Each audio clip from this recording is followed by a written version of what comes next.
The day they dug up the first bone, I knew my life in 1850, Louisiana, would never be the same.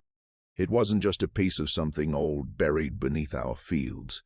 It was proof that everything my father had built our name upon was rotting from the inside out. When the workers came running toward the house, their faces pale and hands shaking, I thought it was another accident, with the plow or maybe a snake bite. I wasn't prepared for what they laid at my feet. And to this day, I still ask myself, was I wrong for what I did next? If you had discovered something that could destroy your own family but free dozens of people from suffering, would you have stayed silent, or would you have burned your world to the ground? I remember the exact moment it started. The sun was already high over our plantation, the Louisiana air thick and suffocating, pressing against my chest like a weight I could never lift. I was 23, the only son of a wealthy landowner whose cotton fields stretched farther than my eyes could see. My father, Elias Beauregard, was a respected man in our parish, respected by white society, feared by the workers who toiled beneath him. Growing up, I was taught that this was simply the order of things, that our wealth, our house with its white columns and wide verandas, our grand dining table carved from imported oak, all of it was earned through hard work and God's favor. But as I grew older, I began to see the cracks. I wasn't blind to the suffering in those fields. I heard the crack of the overseer's whip when he thought no one important was listening. I saw the exhaustion in the workers' eyes, the way their backs bent before they even reached 30.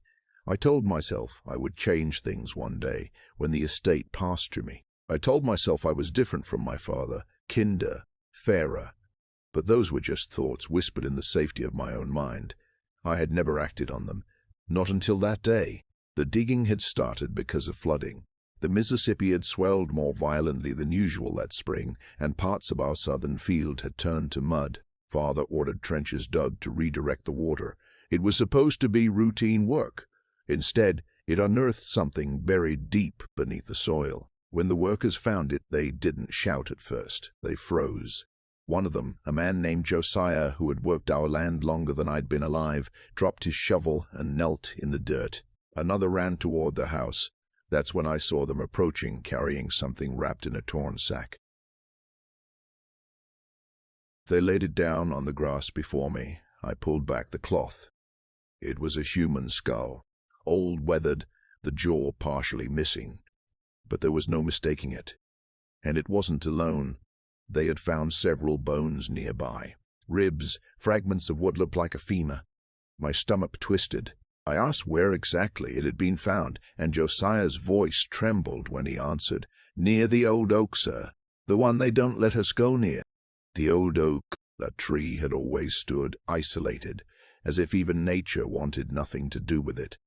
Father had forbidden anyone from disturbing the ground there. He'd claimed it was unstable. I'd never questioned him, until now. I told the workers to continue digging carefully. Within an hour they had uncovered more remains. Not one body, not two. At least 7 skeletons, buried without coffins, without markers, without dignity. Some were smaller. Children. My hands shook so badly I had to steady myself against the veranda railing. These weren't ancient remains. The soil hadn't fully reclaimed them. They had been buried deliberately, secretly. When my father returned from town that afternoon and saw the commotion, his expression changed in a way I had never seen before. Not surprise, not confusion, fear. He pulled me aside into his study and closed the door. "You will say nothing of this," he said quietly, his voice colder than I'd ever heard it. "Those remains are from a fever outbreak years ago. We handled it privately to avoid panic." 7 bodies?" I asked. "Children, father?" His jaw tightened. Disease does not discriminate, but something in his tone told me he was lying. Over the next few days, whispers spread among the workers. They spoke in low voices when they thought I couldn't hear, but I heard enough. The old oak wasn't just a tree. It was where the disappearances ended. Workers who tried to run, women who fought back, anyone who resisted too loudly. I confronted Josiah one evening, away from prying eyes. I promised him I wouldn't punish him for speaking honestly. It took him a long time to trust me, but when he finally spoke, his words felt like knives. "Your father made examples of them," he said. Said fear kept order. I couldn't sleep that night. The image of those bones haunted me. I kept picturing children playing in the dirt, unaware they were stepping over graves. I kept hearing my father's voice at dinner, laughing as if nothing had happened. That was when I realized the estate wasn't just built on labor. It was built on blood. As more remains were uncovered, Father grew desperate. He ordered the trench filled back in. He told the overseer to threaten anyone who spoke of it. But by then it was too late.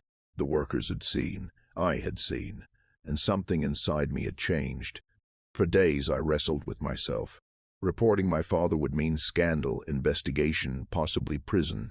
It would destroy our family name. It would ruin my mother, who clung to her social standing like it was oxygen. It would make me an outcast among every plantation owner in Louisiana. But staying silent meant accepting what he had done. It meant becoming him. I started digging through old records in Father's office when he was away. Shipment logs, purchase lists. I found notes about disciplinary actions with no details. I found payments made to the parish sheriff labeled as special considerations. My blood ran cold. This wasn't panic during a fever outbreak. This was systematic. And then I found the ledger.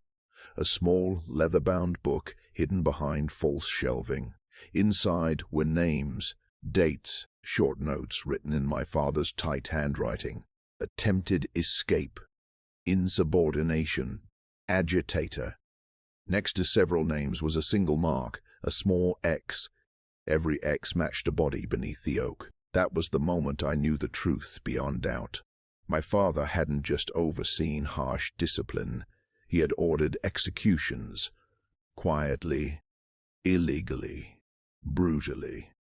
So that's the situation I was in. I was the son of a respected landowner who was secretly murdering his own workers to maintain control. I held proof in my hands, proof that could bring him down, but exposing him would shatter my family and possibly leave me with nothing. Before I tell you what I decided to do, I want you to pause for a moment and think. What would you have done in my place? Would you protect your father and the life you've always known, or would you risk everything for people society barely considered human? I remember standing there in that dim study, ledger in hand, knowing that whatever choice I made would define the rest of my life. I called a meeting at dusk, pretending it was about new field arrangements. They gathered cautiously, unsure of my intentions. I held up the ledger and told them I knew. I told them I had seen the graves. I told them I would not allow it to continue. The silence that followed was heavier than any shout. One woman stepped forward. Her name was Ruth. I recognized it from the ledger. There was an X beside her husband's name. Her eyes filled with tears, but her voice was steady. "And what will you do, Master Beauregard?" she asked. Not with respect, with challenge. "I will make it right," I said. It sounded hollow, even to my own ears. Making it right meant going against my father publicly. It meant bringing state authorities into our land. It meant exposing crimes that powerful men would prefer buried. But I had already crossed the line in my heart. The next morning, I rode into town alone. I requested a private audience with the parish judge instead of the sheriff. I showed him the ledger. I described the graves. And first he looked irritated, as if I were wasting his time. Then he began to read more carefully. He went pale. Within days, officials arrived at the plantation. They exhumed the graves under supervision. Word spread like wildfire. Neighboring landowners stopped visiting. My mother locked herself in her room and wept. My father raged. He confronted me in front of everyone. "You ungrateful boy," he shouted. "You would destroy your own blood for them." "For justice," I replied, though my voice shook. He was arrested that afternoon. Watching them put irons on his wrists was something I will never forget. He didn't look ashamed. He looked betrayed. The trial was swift but messy.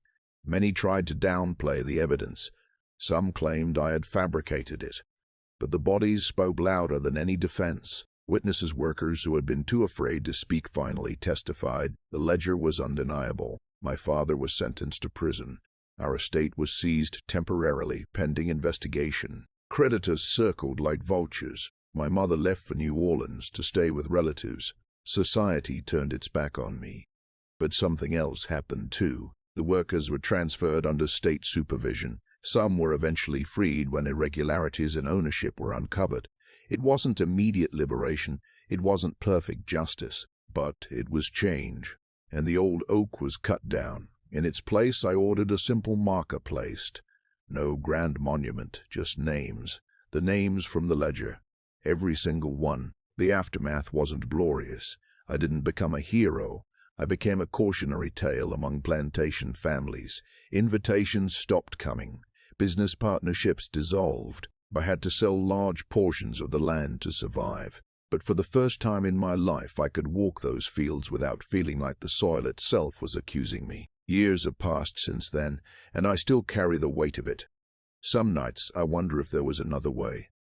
If I could have confronted him privately, forced him to confess without public ruin. But deep down, I know men like my father only understood power, and the only way to stop him was to take that power away. The workers who remained began to look at me differently, not as a savior, not as a master, but as something complicated. I didn't erase the past, I couldn't, but I refused to let it continue. Looking back, what the workers found beneath the fields didn't just expose hidden graves, it uncovered the truth about who we were. About what our wealth truly cost, and it forced me to choose between comfort and conscience. If you were in my place, would you have done the same? Or would you have protected your family's name and let the bones stay buried? If you believe I made the right choice, like this video. If you think I should have handled it differently, tell me why in the comments. I read them all, and I genuinely want to know what you think. Stories like this aren't easy to tell, but they matter, so subscribe for more real, dramatic stories that make you question what you would have done. Share your final thoughts on this whole mess below, and I'll see you all in the next story.